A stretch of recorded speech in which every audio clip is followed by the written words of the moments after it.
दोस्तों ये कहानी है एक ऐसे इंसान की जो कि दिमाग से पूरी तरह पैदल होता है, लेकिन एक दिन जब उसका करोड़पति बाप उसे अपनी कंपनी का मालिक बनाने से मना कर देता है तो कैसे वो दिमाग से पैदल आदमी वापस स्कूल जाकर अपनी पढ़ाई को पूरी करता है और खुद को कंपनी का मालिक बनने के काबिल बनाता है। तो कहानी शुरू होती है और हम मुंशी प्रेमचंद नाम के एक आदमी को देखते हैं जो कि दिमाग से पूरी तरह पैदल होता है। मतलब कि वो 27 साल का है लेकिन उसका दिमाग किसी 10 साल के बच्चे की तरह है। वो दिन भर सिर्फ दारू पीता है और गंदी गंदी मैगजीन्स देखकर हाथ गाड़ी चलाता है। अब उसकी इन हरकतों से उसका बाप डीके बॉस बहुत ज्यादा परेशान रहता है क्योंकि वो अमेरिका के बड़े बड़े रेस्टोरेंट का मालिक है और वो चाहता है कि उसका बिजनेस आगे चलकर उसका बेटा संभाले। लेकिन अपने बेटे की ऐसी हरकतों को देखकर वो अक्सर ही सोचता है कि काश उस रात में हिलाकर सो गया होता। फिर एक दिन हम देखते हैं कि डीके बॉस अपने कुछ बिजनेस पार्टनर्स को अपने घर पर डिनर के लिए बुलाता है। उन्हीं में से एक गुड्डू घासलेट भी था जो कि उस कंपनी का वाइस प्रेसिडेंट था। दरअसल डीके बॉस ने इन लोगों को यहाँ पर अपने रिटायरमेंट के बारे में बताने के लिए बुलाया था, लेकिन फिर जब वो ये बात सबको बताने लगता है तभी मुंशी प्रेमचंद वहाँ पर चूतियों वाली हरकतें करके सबको इरिटेट करने लगता है। वहीं गुड्डू घासलेट भी मुंशी प्रेमचंद को बिल्कुल भी पसंद नहीं करता था क्योंकि वो खुद उस कंपनी का मालिक बनना चाहता था और मुंशी प्रेमचंद को रास्ते से हटाना चाहता था। इसलिए वो भी प्रेमचंद को चिढ़ाने के लिए चूतियों वाली हरकतें करने लगता है। अब उसको देखकर मुंशी प्रेमचंद भी भड़क जाता है और उसे कहता है कि भीसड़ी के मैं तेरी गींड फाड़ दूंगा। अब ये देखकर उसका बाप उस पर बहुत तेज गुस्सा करता है और वो मुंशी प्रेमचंद को गालियां देकर वहां से बाहर भेज देता है। इसके बाद मुंशी प्रेमचंद अपने दोस्तों के साथ एक कैफे में जाता है और यहाँ पर भी वो अपने हरकतों से बाज नहीं आता। इसके बाद वो एक पैकेट में टट्टी भरकर उसे एक बुढ़े के घर के बाहर रख देता है और जब वो बुढ़ा उस पैकेट को देखता है तो उसमें टट्टी भरी हुई होती है, जिसको देखकर मुंशी प्रेमचंद को बहुत मजा आता है। वहीं इसके बाद हम डीके बॉस को देखते हैं जो कि अपने दोस्तों से कह रहा होता है कि आखिर मैं अपने बेटे का क्या करूं। तभी गुड्डू घासलेट उसे कहने लगता है कि मुंशी प्रेमचंद में इतना दिमाग नहीं है कि वो इस कंपनी को संभाल सके, इसलिए आप ये कंपनी मुझे संभालने के लिए दे दीजिए। अब उसके बाप को उसकी ये बात ठीक लगती है क्योंकि वो अपनी कंपनी किसी बेवकूफ के हाथ में तो नहीं दे सकता था। इसके बाद रात को वो मुंशी प्रेमचंद से कुछ बात करने के लिए उसे अपने कमरे में बुलाता है, जिसके बाद वो उसे बताता है कि मैंने गुड्डू घासलेट को अपनी कंपनी का मालिक बनाने का फैसला किया है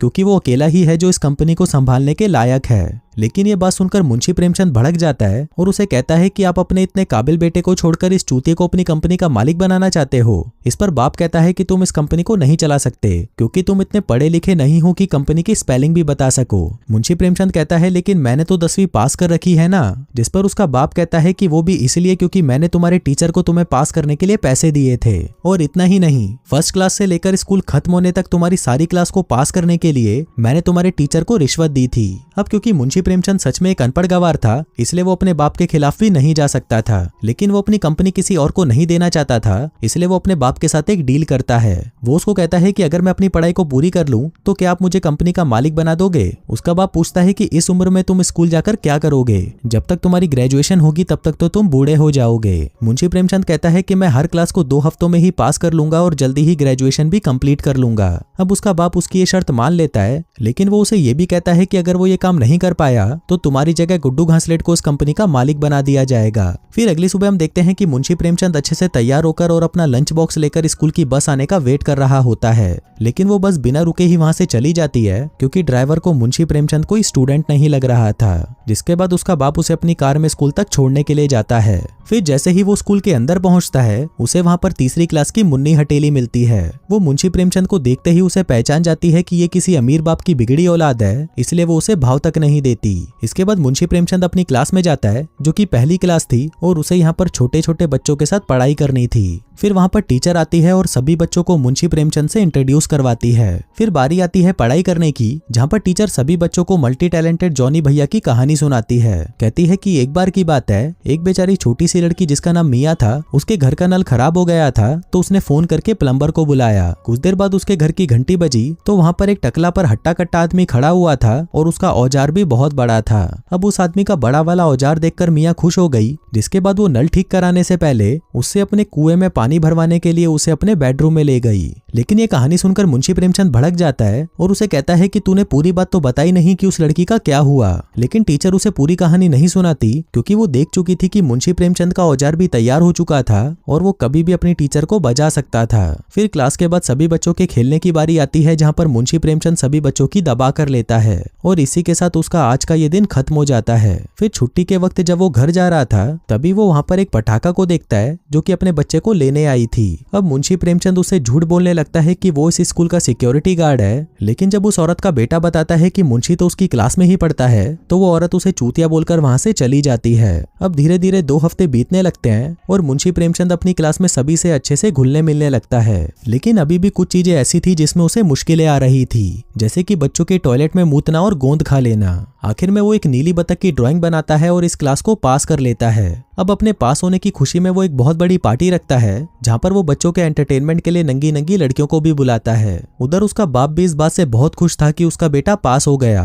लेकिन वहीं गुड्डू घासलेट इस बात से बिल्कुल भी खुश नहीं था और वो मुंशी प्रेमचंद पर नजर रखने के लिए उसके स्कूल के सफाई करने वाले को पैसे भी देता है। इसके बाद बारी आती है 2nd क्लास की, लेकिन ये क्लास उसने जितनी सोची थी उससे काफी मुश्किल होती है, खासकर एक स्पेलिंग परीक्षा की वजह से, जहाँ पर मुंशी प्रेमचंद को एक छोटी सी बच्ची से स्पेलिंग का कंपटीशन करना था। वहाँ पर टीचर उससे गंड घोसला की स्पेलिंग पूछती है, लेकिन वो लड़की उसे सही से नहीं बता पाती।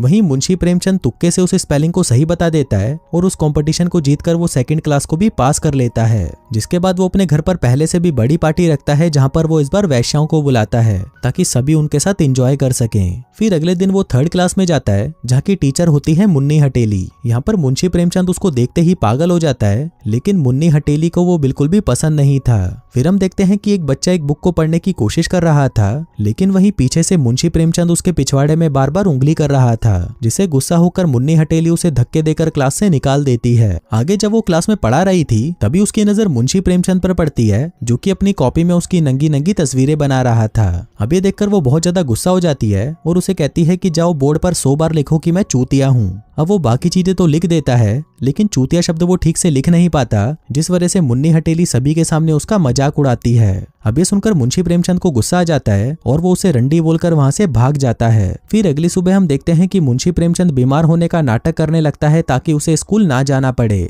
लेकिन तभी उसकी नौकरानी उसे कहती है कि अगर तुम घर पर ही रहे तो तुम्हें मेरा तबला बजाना होगा। अब ये सुनकर मुंशी डर जाता है और भागकर स्कूल आ जाता है, लेकिन स्कूल आकर वो अभी भी घबराया हुआ था क्योंकि मुन्नी हटेली फिर से उसकी आज कहकर लेने वाली थी। लेकिन इस बार उसकी किस्मत अच्छी थी क्योंकि आज मुन्नी हटेली की तबीयत खराब थी और उसकी जगह आज क्लास लेने स्कूल का प्रिंसिपल मिस्टर गोबरलाल आता है। फिर रिसेस के दौरान मुंशी प्रेमचंद देखता है कि उसकी बेंच के नीचे बहुत सारे कार्ड्स पड़े हैं जो कि उसकी क्लास की लड़कियों ने उसे दिए थे। दरअसल आज वैलेंटाइंस डे था और क्लास की सभी लड़कियां उससे अपनी पिंकी पिटवाना चाहती थी। फिर अगले सीन में हम मुंशी प्रेमचंद को देखते हैं जो कि अपने बेस्ट फ्रेंड टुन्नू लाल के साथ घर पर चिल मार रहा था, लेकिन तभी अचानक उसे मुन्नी हटेली की याद आने लगती है तो वो फोन उठाकर उसे कॉल लगा देता है। लेकिन तभी वो फोन टुन्नू लाल को देता है और उसे कहता है कि तुम मुन्नी हटेली से पूछो कि क्या वो मुझे पसंद करती है या नहीं। टुन्नू लाल भी वैसा ही करता है और वो उससे पूछता है कि क्या तुम मुंशी प्रेमचंद से अपनी पिंकी पिटवाना चाहोगी, लेकिन तभी मुन्नी हटेली मुंशी प्रेमचंद को चूतिया बोलकर फोन काट देती है। फिर अगले सीन में हम देखते हैं कि आज स्कूल वाले सभी बच्चों को एक ट्रिप पर ले जा रहे थे।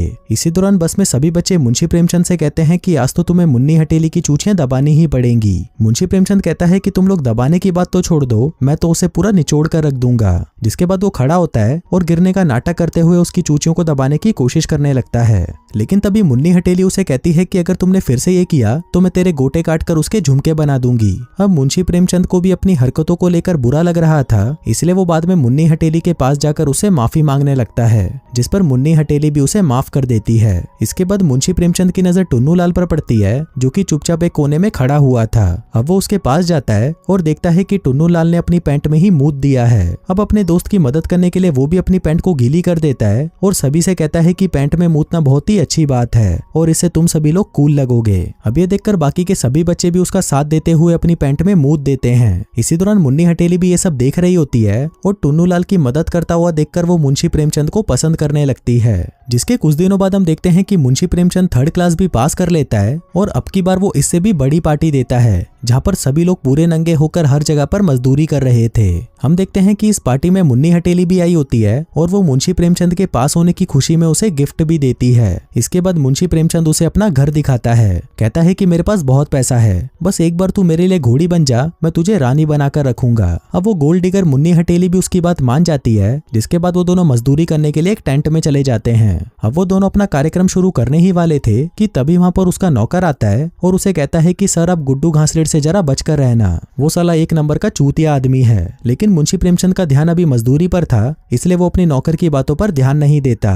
फिर अगले दिन हम देखते हैं कि मुंशी प्रेमचंद स्कूल में मन लगाकर पढ़ाई करने लगता है और कुछ ही दिनों में वो 4th क्लास भी पास कर लेता है। वहीं उसे मुन्नी हटेली से मिले हुए काफी टाइम हो गया था, इसलिए जब भी वो उसे याद करता था तो वो उसकी तस्वीर देखकर अपना सामान हिला लिया करता था। अब धीरे धीरे वक्त बीतता है और मुंशी प्रेमचंद एक एक करके सभी क्लास को पास करने लगता है। इसके बाद जब वो 8वीं क्लास पास करता है तो वो अब तक की सबसे बेस्ट पार्टी रखता है। वहीं दूसरी तरफ हम गुड्डू घासलेट को देखते हैं, जो कि मुंशी प्रेमचंद के प्रिंसिपल को ब्लैकमेल करने लगता है। वो उसे कहता है कि मुझे पता है कि तूने एक बार मजदूरी करते हुए एक लड़की को दबाकर मार दिया था। अब अगर तू नहीं चाहता कि ये बात सामने आए तो तुझे स्कूल में ये अफवाह फैलानी होगी कि मुंशी प्रेमचंद फिर से रिश्वत देकर पास हो रहा है। अब प्रिंसिपल के पास और कोई ऑप्शन नहीं था, इसलिए वो उसकी बात मानने के लिए तैयार हो जाता है। फिर अगले दिन मुंशी प्रेमचंद के हाई स्कूल का पहला दिन होता है और यहाँ पर हमें पता चलता है कि जब वो पिछली बार हाई स्कूल में था तो वो अपने स्कूल में काफी पॉपुलर था, इसलिए मुंशी प्रेमचंद को लगता है कि शायद इस बार भी ऐसा ही होगा। पर जब वो स्कूल के अंदर जाता है तो सभी लड़कियां उसे इग्नोर करने लगती हैं। फिर क्लास के दौरान वो एक टीचर का मजाक उड़ाने लगता है, लेकिन कोई भी उस पर नहीं हंसता। यहाँ तक कि वहाँ पर बैठी एक लड़की उसे कहती है कि तू तो मेरे से बात भी मत कर लियो। अब यहाँ पर मुंशी प्रेमचंद को अपनी 3rd क्लास के दोस्तों की याद आ रही थी, इसलिए वो उनसे मिलने के लिए स्कूल में जाता है। और जब वो बच्चे उससे उसकी क्लास के बारे में पूछते हैं तो मुंशी प्रेमचंद कहता है कि वो तो अपनी क्लास में काफी पॉपुलर हो चुका है। लेकिन हम देखते हैं कि वो यहाँ पर झूठ बोल रहा था और असलियत में हाई स्कूल के सभी बच्चे उसको बुली कर रहे थे। फिर रात को जब वो अपने घर पर होता है तो वो याद करता है कि जब वो हाई स्कूल में था तब वो भी ऐसे ही बच्चों को बुली करता था। जिसके बाद वो अपने एक क्लासमेट को फोन करता है और उससे माफी मांगता है। फिर अगली सुबह हम देखते हैं कि हर जगह ये अफवाह फैल चुकी थी कि मुंशी प्रेमचंद ने पास होने के लिए रिश्वत दी थी। अब ये बात उसके बाप को भी पता चल जाती है, जिससे गुस्सा होकर वो अपनी कंपनी को गुड्डू घासलेट के नाम कर देता है। मुंशी प्रेमचंद अपने बाप को समझाने की बहुत कोशिश करता है, लेकिन उसका बाप उसकी बातों पर यकीन नहीं करता।